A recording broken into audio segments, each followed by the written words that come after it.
Il s'agit du plus grand suicide collectif de l'histoire. 908 morts. 908.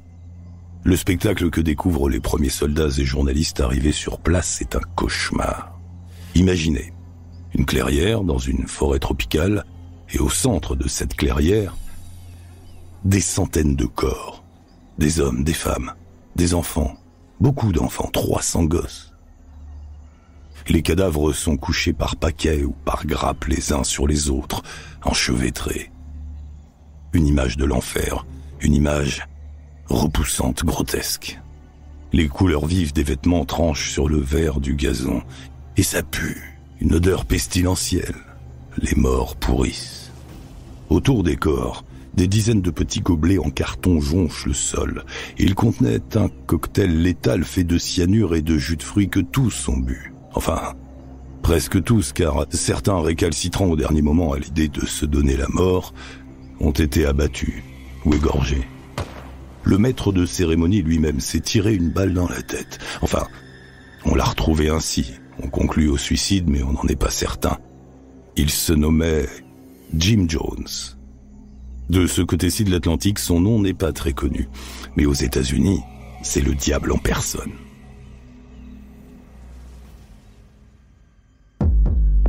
Podcast Story. Tout commence dans les années 60 en Californie. Jim Jones est un pasteur protestant qui fonde une communauté à Redwood Valley. C'est au nord de San Francisco. Cette communauté se nomme le Temple du Peuple. Il s'est déjà fait un nom dans les milieux politiques et religieux en prônant des idées généreuses.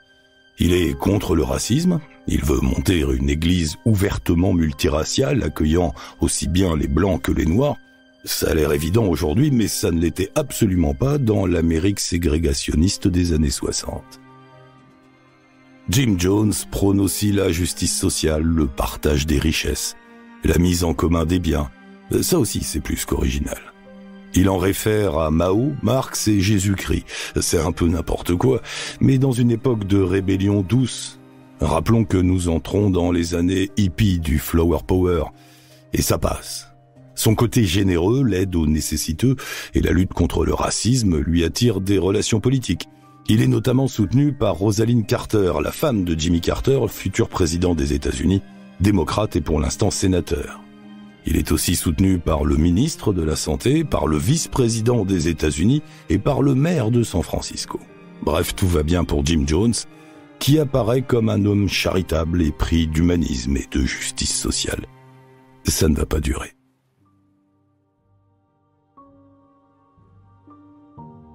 Jim Jones devient de plus en plus mystique, pour ne pas dire délirant. Il se présente maintenant comme une réincarnation de Moïse, Jésus, Bouddha ou Lénine, rien que ça. Il parle de fin du monde, il a des visions et il voit l'apocalypse arriver. Il prône une vie coupée du monde, en autarcie ou presque. Et ça marche. Le Temple du Peuple compte plus de 30 000 adeptes. Ça en fait du monde qui travaille pour Jim. Et on lui donne tout à Jim. Son argent, ses économies, le fruit de son travail. Jim Jones devient riche. Et les informations commencent à sortir. Des membres de la secte parviennent à fuir et racontent. On parle de violence, on parle de sévices sexuels, de prostitution, de torture. On parle aussi de sommes colossales envoyées en Suisse sur des comptes secrets. Des journaux publient des reportages dénonçant les délires de Jones. Des parents inquiets de savoir leurs enfants entre ses mains montent une association et alertent les autorités. Et puis, le fisc américain s'en mêle et commence à enquêter. Le Temple du Peuple est soumis à un contrôle fiscal. Le vent tourne. Jim Jones prend la fuite. Avec 1200 fidèles, il se rend au Guyana.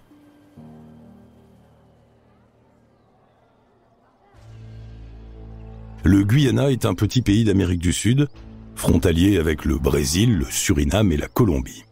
L'État de Guyana loue à Jim Jones un terrain d'environ 10 000 hectares.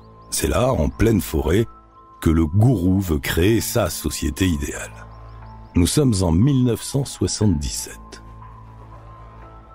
Les membres de la secte défrichent la forêt et bâtissent une colonie, Johnstown. Des petites maisons en bois, des terres pour l'agriculture, une école, un centre de soins. Le but est de créer une communauté agricole utopiste, une sorte de socialisme agraire. Les membres de la secte sont soumis à un lavage de cerveau permanent. Ils ne peuvent quitter le village, travaillent dur du matin au soir et assistent à des séances délirantes au cours desquelles Jim Jones, assis sur son trône, délivre son message pendant des heures. Il raconte que le monde va s'effondrer, que la CIA est à leur trousse, que le capitalisme et l'impérialisme américain sont les grands satans.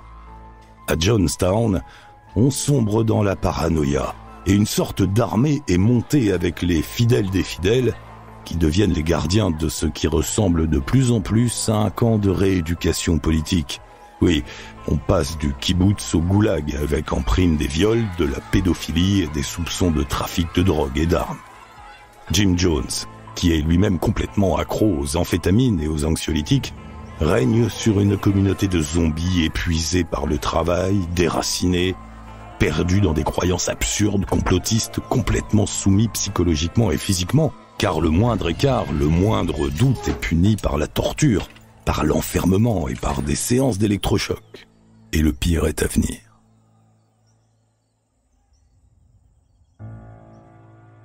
Car même si le camp est coupé du monde, des informations sortent. Certains parviennent à fuir et racontent le cauchemar. Aux États-Unis, des parents inquiets alertent les autorités. Celui qui va prendre l'affaire à bras-le-corps est un sénateur démocrate. Il s'appelle Leo Ryan. Il réunit les informations, se dit que cette histoire est complètement dingue et que des citoyens américains sont en danger, pratiquement séquestrés par un fou furieux dans une jungle. Et en plus, un de ses amis proches a perdu son fils, membre de la secte, dont on a retrouvé le corps mutilé. Ryan décide de se rendre sur place. Il est accompagné de plusieurs parents, de jeunes gens soumis à Jones, mais aussi de journalistes, notamment une équipe de la chaîne de télévision NBC, et de membres de son cabinet. Toute cette équipe débarque dans la capitale du Guyana, Georgetown, le 14 novembre 1978. Le lendemain, le 15, Ryan se rend au bureau de la secte à Georgetown et demande à rencontrer Jim Jones. Il faudra encore 24 heures de négociation avant qu'on l'autorise à se rendre à Jonestown. Avec des journalistes, son assistante, des parents de membres de la secte et un représentant de l'ambassade des États-Unis, il monte dans un petit avion pour rejoindre la ville de Port Kaituma, tout proche de Jonestown. Ils vont passer 3 jours sur place.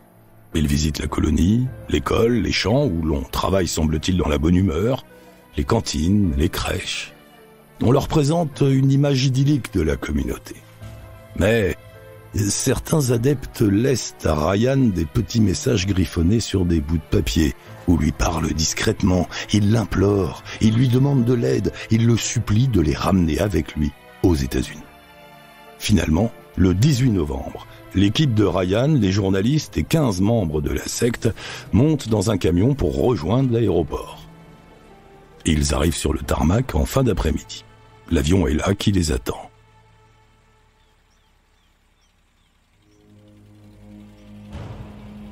Le groupe descend du camion et s'apprête à embarquer. Et à ce moment-là, arrive un tracteur tirant une remorque. Et dans la remorque, il y a des hommes armés. Et ces hommes descendent. En les voyant s'approcher, le journaliste de la NBC, qui est un type aguerri, il a déjà couvert des conflits, rigole en disant « Tiens, on dirait qu'il va y avoir du grabuge ». Et du grabuge, il y en a. Les hommes de Jones ouvrent le feu. Le journaliste et son caméraman sont les premiers tués. Leo Ryan est lui aussi abattu. Tout comme un photographe d'un journal de San Francisco et un des membres du temple qui avait choisi de partir. D'autres parviennent à s'enfuir dans la forêt. À une dizaine de kilomètres de là, à Jonestown, l'horreur commence. Jim Jones a réuni ses fidèles. Pas loin de 1000 personnes, dont, on l'a dit, 300 enfants. Il fait un dernier prêche. Tous doivent se sacrifier pour l'avènement d'un monde meilleur.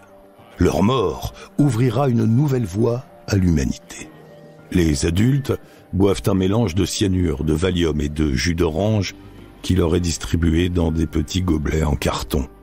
Les parents en font boire à leurs enfants avant d'avaler le poison eux-mêmes. Des mères en donnent à leur bébé avec des seringues. Certains hésitent, tentent de fuir, ils sont abattus, poignardés, égorgés. Le lendemain, quand l'armée américaine débarque pour retirer les corps, les cadavres sont déjà attaqués par l'humidité et les charognes. Certains sont enlacés, père, mère, enfants, au milieu des gobelets, des jouets, des lettres d'adieu. Une vieille dame est retrouvée vivante, transie d'effroi, elle s'était cachée sous son lit. Sur le tarmac, parmi les centaines de cercueils prêts à rejoindre les États-Unis, empilés comme de larges briques de métal étincelant sous le cagnard de Guyana, un nom, marqué au feutre, prestement. Révérend Jim Jones.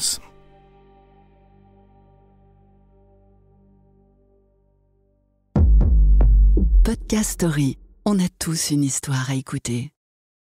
Ne manquez aucun épisode de Podcast Story. Abonnez-vous et mettez 5 étoiles sur Podcast Addict, Amazon Music ou Spotify.